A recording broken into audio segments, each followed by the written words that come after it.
Ni hali ya maji ile route ya kutoka highway ile Mama Ngina. Hakuna drainage zenye zinaweza toa maji huko juu ikiteremuka. So maji inapitia chini. Hii nyumba ilikuwa imekuja imepata huyu jamaa alikuwa anangoja hapo ndani. Imesukuma hiyo mawe imeanguka na yeye na amekufa hapa. Juu inapitia chini. Inaweza kuja chomokea hata vokwe.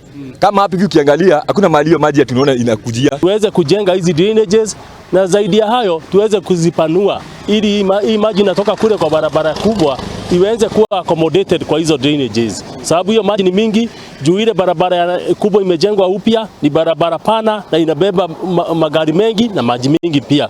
Kwa hivyo lazima maji iwe ni mingi sasa. We have recorded approximately 600 victims of the ongoing floods in several places. Most of them have since relocated to safer areas. They have relocated to their relatives. They are living with their relatives. Some few are being hosted in our local churches.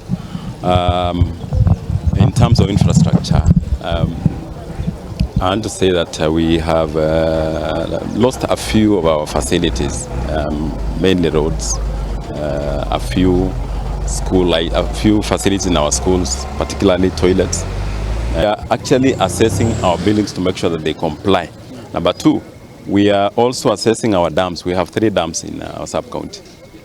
We are assessing to see whether there is a danger of overspill, the dams breaking the banks.